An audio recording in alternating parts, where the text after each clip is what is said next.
Welcome to the Obsidian Mirror. For the duration of this recording, you are going to unlearn every comfortable, fabricated lie society has fed you about human nature, attraction, and power. We begin with the most misunderstood dynamic in male-female relationships, the test. Most men view a relationship as a negotiation. They believe that once a woman commits to them, the war is over. The contract is signed. They can finally relax, drop their armor, and coast. This is the exact moment the countdown to his replacement begins. You need to understand a brutal biological truth. A woman is never done testing your frame. Never. Not after a year, not after a decade, and certainly not after you marry her. Men view these tests as nagging. They view them as irrational arguments or unnecessary drama. They get angry. They say, "Why can't we just have peace?" What these men fail to realize is that the test is not malicious. It is a biological security scan. Thousands of years of evolutionary psychology have hardwired the female brain to constantly verify the strength of the man she is with. In the primal world, if she attached herself to a weak man, she and her offspring died. The stakes were absolute. Today, the physical danger is gone, but the biological software remains completely unchanged. She must know, on a subconscious level, is this man strong enough to protect me, or will he crumble under pressure? And how does she find out? She applies pressure. Let me give you a clinical example. Imagine you tell her you are going to the gym at 6 p.m. At 5:50 p.m., she walks into the room, looks at you, and says, "Can you skip the gym tonight? I had a hard day, and I just want to watch a movie with you." The weak man, the nice guy, hears this and thinks he is being given an opportunity to show his devotion. He thinks, "She needs me. If I stay, she will love me more because I sacrificed my goals for her comfort." So he puts his gym bag down. He stays. Consciously, she smiles. She says, "Thank you. You're the best." Subconsciously, her biology just registered a catastrophic failure. She just learned that her emotional whims are stronger than his personal discipline. She learned that he can be moved off his center with a simple request. If he cannot defend his own gym schedule against a slight emotional breeze, how will he defend her against a real storm? The resentment begins immediately. It is microscopic at first. She doesn't even know why she feels it. She just knows that suddenly the idea of being intimate with him feels a little less appealing. He feels a little softer to her, a little less dangerous. The test was never about the movie. The test was about the frame. If you want to maintain absolute respect, you must pass the security scan. When she asks you to abandon your mission for her convenience, the answer is never anger. It is cold, unbothered boundary enforcement. "I'm sorry you had a hard day. I'll be back at 7:30 and we can watch it then." You grab your bag, you walk out the door. She might pout, she might act angry.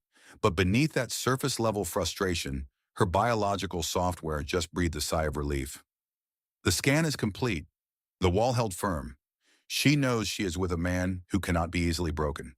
If you try to buy her attraction by constantly yielding to her requests, you will bankrupt your own respect. And a woman cannot desire a man she does not respect. This brings us to the second great delusion of the modern man, the illusion of the provider. Society has convinced men that their utility equals their attractiveness. They believe that by funding the lifestyle, they have purchased her loyalty. This is a fatal miscalculation.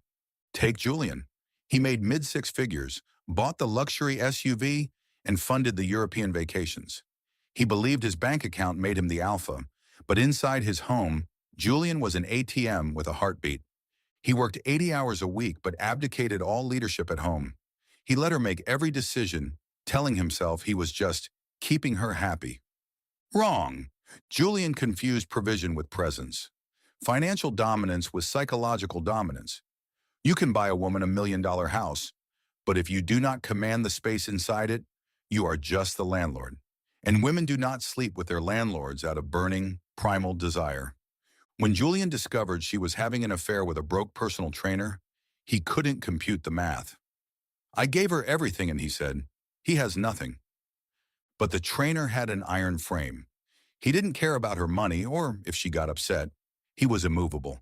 Julian provided comfort. The trainer provided polarity. Comfort breeds gratitude. Polarity breeds lust. You cannot buy lust. Lead with your wallet, and you attract someone seeking a sponsor, not a lover. Financial stability is a baseline, not a substitute for masculine core strength. If your only value is what you can buy her, the moment she gets used to the lifestyle, your value drops to zero. To avoid Julian's fate, you must master the art of weaponized absence. Psychology tells us that human beings only value what is scarce. The air you breathe is the most vital thing keeping you alive, but you never think about it because it is everywhere. But if I push you underwater for 60 seconds, air becomes the only thing you care about. Most men are like air. They are always there. They are always texting back within 3 seconds. They are always available for a date. They are always validating her on social media. They are a suffocating presence of availability. Weaponized absence is the strategic withdrawal of your attention.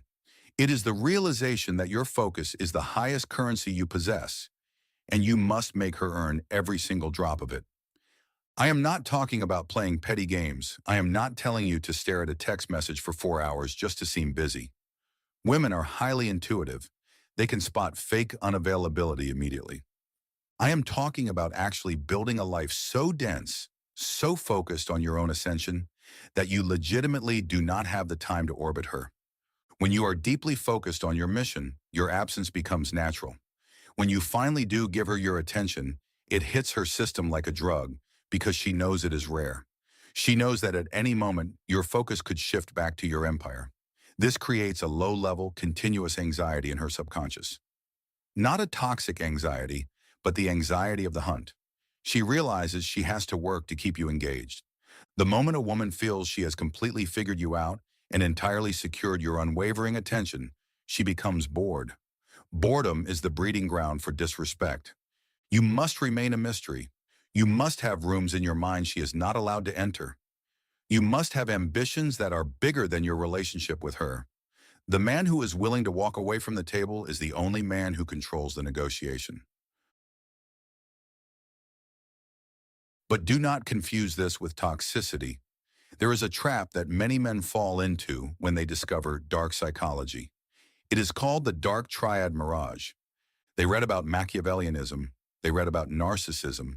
They see that women are often drawn to bad boys and toxic men. So the nice guy decides to overcorrect. He becomes cold. He becomes insulting. He tries to manufacture drama to keep her on her toes. This is the behavior of a clown wearing a king's robes.